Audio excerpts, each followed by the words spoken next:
Hey there, I'm Ann Richmond, aka Hearthsinger, the head bard in charge round these parts, and today we are going to be talking about my tips for running a rewarding Star Wars TTRPG game. I have been a huge Star Wars fan all of my life, but the galaxy is vast and it has definitely got a fandom that features some passionate members, some very passionate members, some of whom I'd honestly like to yeet off a cliff like Luke with his lightsaber because they are just so focused on telling everybody else how they should be enjoying Star Wars, that there's just this one specific way to do it. And when they're not doing that, they're cyberbullying like it's a freaking Olympic sport. I know I'm sort of digressing from the topic here, but this is why we can't have nice things, people, and I'm so sick to death of people using this thing that I love so much and that brings joy to so many to spread so much freaking hate. Their behavior is one of the reasons why people fear telling their own Star Wars stories in an RPG format, especially if they're planning on sharing it somewhere on the internet. A long time ago, in a galaxy far, far away, I actually ran a Fantasy Flight Games Star Wars RPG stream, and I remember the only thing that trumped my excitement about what we were doing was the fear that some of these so-called fans would invade our storytelling corner of the internet and ruin the experience and make a lot of claims about what Star Wars is and what it isn't. And it's just like, man, have you ever known anyone who loved something so much that they actually hated it? I am 100% convinced that no one hates Star Wars more than Star Wars fans. And this whole thing makes an already huge challenge, this intimidating step of moving into those hallowed galactic halls of legend. It makes it even more challenging. And so, yeah, I wanted to make a video about how to get over that hump. So let's break it down.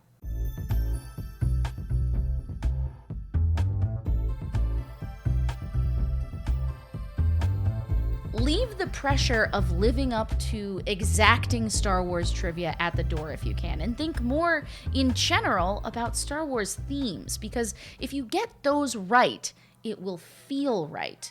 Things like good versus evil, redemption, legacy, political mistakes made under extreme pressure, and often because someone thought they were doing the right thing, but it ends up changing the course of galactic events forever.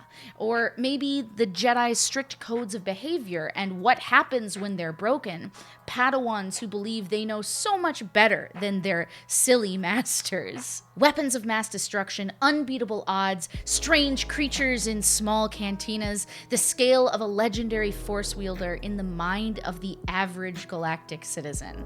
You don't have to be perfect on everything, but if you get that stuff right, then yes, it's gonna feel like you're in a Star Wars story, the way that we all know what that is down to our very bones. So hey, toss some other important Star Wars themes in the comments if I missed your favorites. People focus on passion at the table, and though, yes, passion is a path to the dark side, according to some, it is also the path to an awesome dungeon master.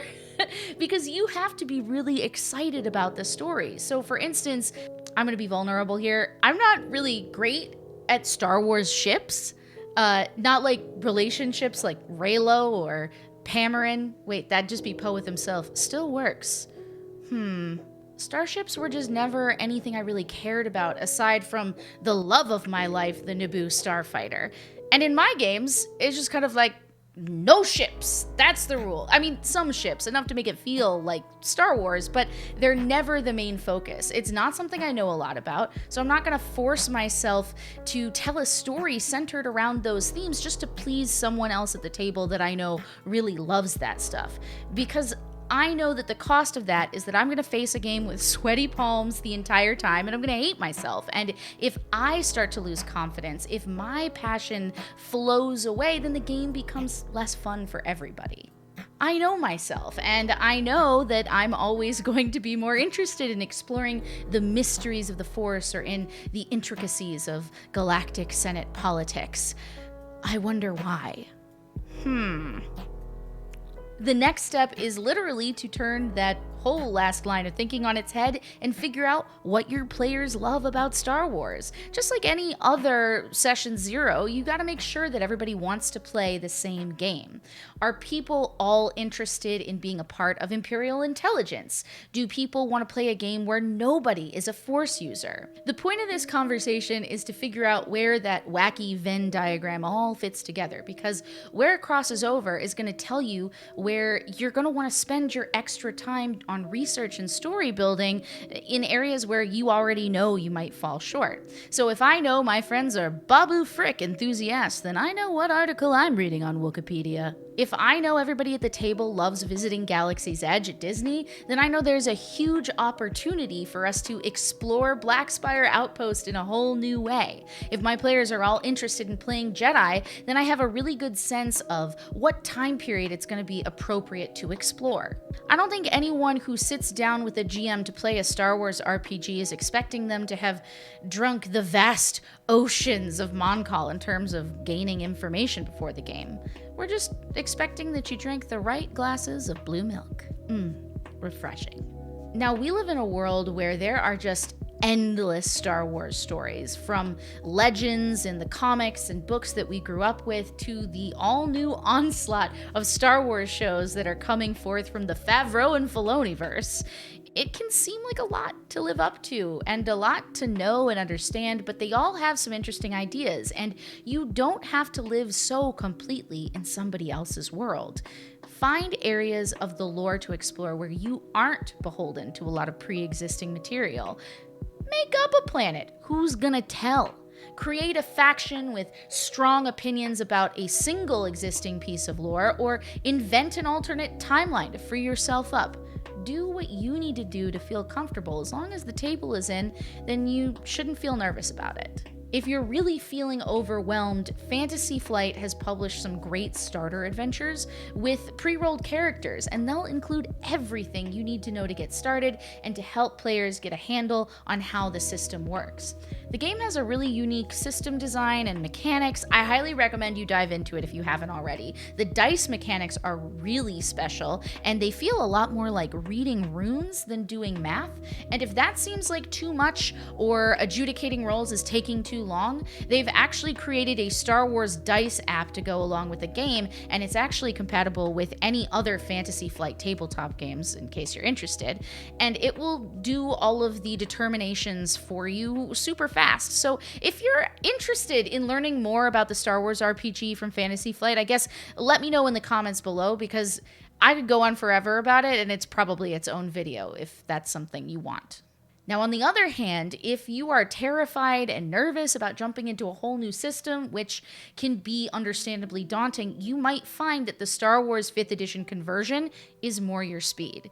Some people are scared of having to helm a ship through uncharted waters, and if you're scared of telling a Star Wars story, focusing on stretching yourself in one direction can be a lot more surmountable in your mind than stretching it in a million all at once. So I have that conversion linked in the info below. They've created for free a player's handbook with 30 races, 10 classes, backgrounds, equipment, and more. They've got a Scum and Villainy book that has over 300 monsters, a Starships of the Galaxy guide with stats for ships, and a whole book called Wretched Hives, which I love, which is all focused on downtime events and joining factions and more. But it's all bound together by 5th edition D&D rules, so it's going to seem very familiar and easy to get started with for anyone who already enjoys running games in that system. And all of this really boils down to, if you want to tell a Star Wars story,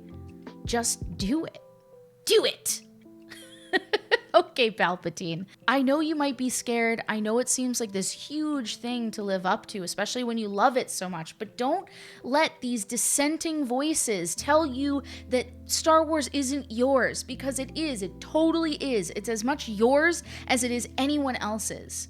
I spent my youth pretending I was Luke Skywalker's Padawan, who also had to help Gordon Bombay coach the Mighty Ducks to another legendary victory while trying to graduate from Hogwarts. And I simply will not sit here and be told that my Star Wars isn't valid. What? Is that not what everybody else was doing back then?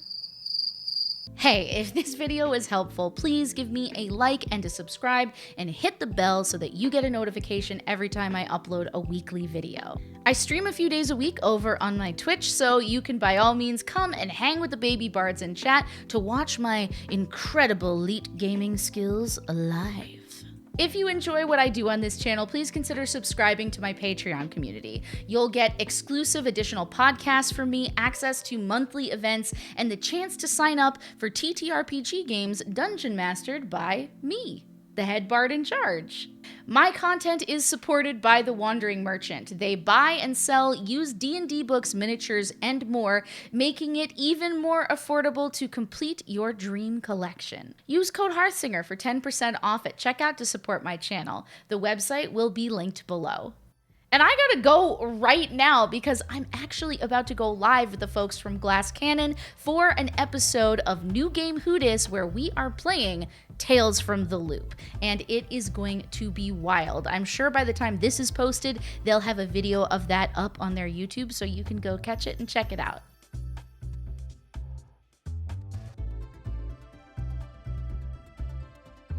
Oh, wait, don't leave. A whole new season of my Nordic horror podcast show, The Lost Mountain Saga, will be hitting the internet weekly starting February 5th, which by the time this is out is probably a couple days away, and I am returning as society lady and secret occultist Astrid Nyberg. Nyberg? I've heard it both ways. We play using the Vaesen TTRPG system from Free League Publishing, and we've already recorded like 10 new episodes this year, and I feel like you're really gonna love it, so please come join us. The link is in the info section below. Okay, bye! Wacky Den Viagram? Vin Diesel.